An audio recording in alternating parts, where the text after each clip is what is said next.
Bill O'Reilly here, Monday, March 29, 2021. You're listening to the O'Reilly Update. Here's what's happening today in America. The president prepares yet another stimulus bill. Donald Trump speaks out against Mr. Biden's border policy. Baltimore stops prosecuting drug possession. New York poised to legalize recreational marijuana. Scientists say smoking pot could increase your risk of COVID.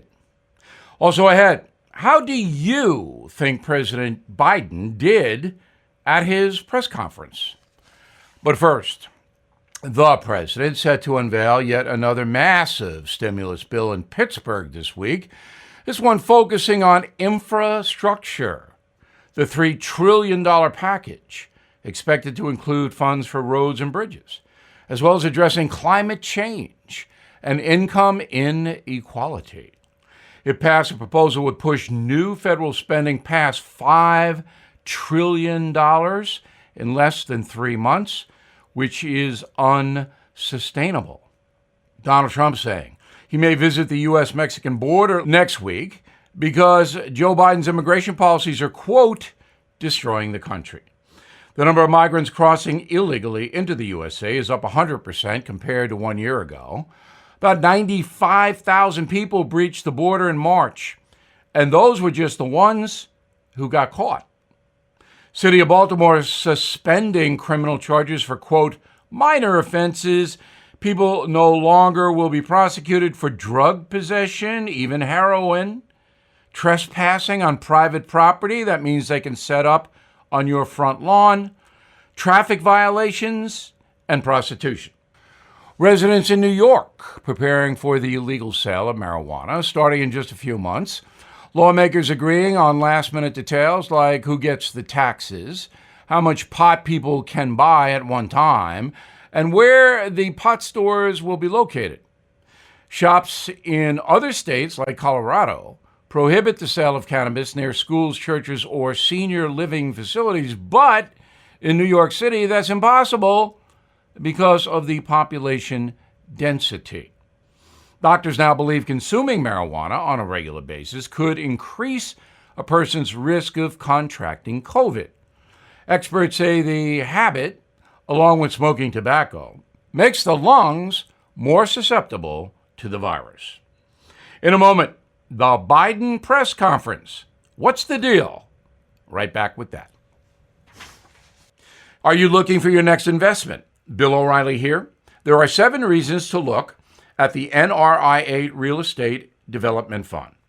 Monthly cash flow payouts of 10% annualized. Bonuses to 21% targeted. They strategically locate in lower risk, high demand areas people want to move to. New construction is short on supply. Real estate affords diversification and safety from stock market risk. Their short and long-term strategy provides for steady returns right now. Nria is an industry leader with a 15-year proven track record. So, if you've been sitting on the sidelines or want to diversify, start your due diligence at nria.net. Or you can call 800-800-1414. That's easy.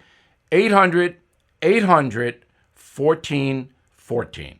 An offer of securities is only made by the NRIA Private Placement Memorandum. Read it first. Past performance does not guarantee future results. NRIA is a real estate development firm. Learn more at nria.net. Time now for the O'Reilly Update message of the day. It is impossible to get an accurate reading on President Biden from the media, which is invested in either loving him or hating the president. Very similar to the Trump situation. But let me give the press conference last week a shot based on facts. Item: the president told the world that he will not let migrant children, quote, starve to death on the other side of the border, of course. Well, that's good. It would be bad for a president to let kids die from hunger.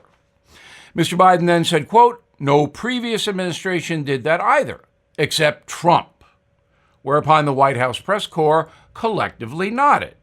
Not one correspondent challenged the assertion, even though no one has ever alleged that before. Not even the New York Times, which would have been thrilled to place starving children at Donald Trump's doorstep. Item: Mr. Biden was asked some questions about the dangerous chaos on the southern border. Some Border Patrol personnel believe it's the worst situation in 20 years. But the president says he doesn't see a specific problem. Quote, there is a significant increase in the number of people coming to the border in the winter. It happens every year. Oh, but a stat check reveals in February 2021, the Border Patrol apprehended 174% more illegal border crossers than in February 2020 under President Trump. Does Joe Biden even know that? Does he realize that on the same day he blamed winter for illegal migration, 6,000 foreign nationals were processed by the Border Patrol? Item: despite the winter rationalization, the president says he is dealing with the border challenge and has a solution. Kind of. Quote, we're going to be moving within the next week over 100,000, 1,000, people out of Border Patrol into safe, secure beds and facilities, unquote. Now, there have been more than 100,000 migrants apprehended each month on Joe Biden's watch. So moving 1,000 into motels will not do much good. By the way, about $82 million taxpayer dollars has been allocated to shelter foreign nationals. Summing up, President Biden is not going to let the children starve. He's getting some of them rooms. And he's not worried because all of this is a winter thing. Does that make sense to you? Do you really think President Biden knows how to deal with the disorder he's created at the southern border? But here's what old Joe does know. Doesn't matter what he says. It doesn't matter if he wanders when speaking, if he says crazy stuff, if he forgets his narrative in mid-sentence. None of that matters because the press is on his side. Yes, Joe Biden definitely knows the media is in the tank for him in every season. Starving kids or no starving kids. I'm Bill O'Reilly, and I approve that message by actually writing it. For more honest news analysis, please go to BillO'Reilly.com. BillO'Reilly.com, where there is a newscast each evening. In a moment, something you might not know. By now, you've heard me speak about Jeff Brown, my go-to tech expert, and his firm, Brownstone Research. His firm, called the exact peak of the dot-com boom, and just issued another major prediction. So if you've got money invested in the market, especially in popular tech stocks, this is critical information. Jeff sat down with Tech Minute's Chris Hurt to discuss something shocking he believes is on the verge of happening.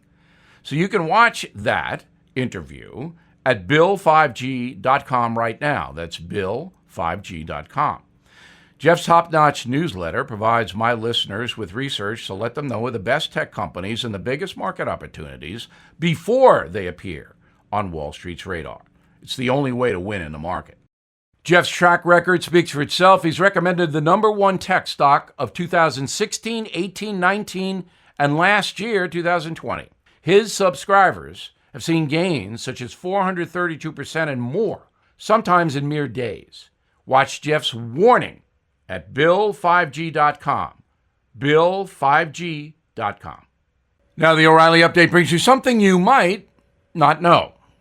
More than 1 million books are published in America every year. A majority sell less than 250 copies. But a select few become classics. Here are the most read titles of all time. Only 5 works of fiction have topped 100 million in sales. First, Agatha Christie's And Then There Were None, followed by J.R.R. Tolkien's The Hobbit, and then C.S. Lewis's classic, The Lion, the Witch, and the Wardrobe. The second spot is the only book not originally published in English, The Little Prince.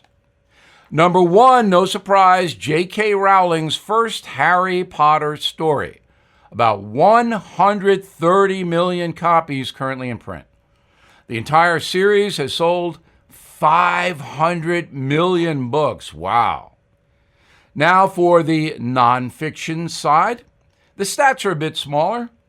The top 5 include Maya Angelou's autobiography, I Know Why the Caged Bird Sings, Truman Capote's In Cold Blood, Stephen King's Memoir of the Craft, The Cosmos by Carl Sagan, and finally Michelle Obama's life story, Becoming, which is still selling. But here's something you might not know. The best-selling nonfiction book series in history is my Killing series. 17 million copies of the 9 Killing books in print. And number 10 comes out May 4th. Killing the Mob traces the brutal history of 20th century organized crime in the United States. Covering the period from the 1930s to present day, you will meet bank robbers such as John Dillinger, Bonnie and Clyde, Pretty Boy Floyd, Babyface Nelson. Also, we detail the creation of the mafia, the power struggles within the 5 families, the growth of the FBI, the mob battles to control Cuba, Vegas, and Hollywood, as well as a personal war between U.S. Attorney General Bobby Kennedy and crooked Teamsters boss Jimmy Hoffa. I think you'll like Killing the Mob. Back after this. Did you know thousands of animals are abandoned in the wilderness and need our help? I have partnered up with Delta Rescue, the largest no-kill care for life animal sanctuary in the world. I recently donated $10,000 to them. Unlike most others, Delta Rescue does not spay pregnant dogs or cats. Delta Rescue allows all moms to have their litters, and they care for the entire family for life. Founded by actor Leo Grillo, Delta Animal Sanctuary is one of a kind. Trained attendants look after each animal, providing them with water, treats, toys, and affection. So please support Delta Rescue and put your legacy to work. Each life-giving gift helps Delta fulfill their mission. Request a free estate planning package at deltarescue.org/bill. For a limited time, watch The Rescuer for free, only at deltarescue.org/bill. The Rescuer is an award-winning documentary about Grillo's rescue of a family of dogs abandoned in the wild. deltarescue.org/bill. Thank you for listening to the O'Reilly Update. I am Bill O'Reilly. No spin, just facts, and always looking out for you.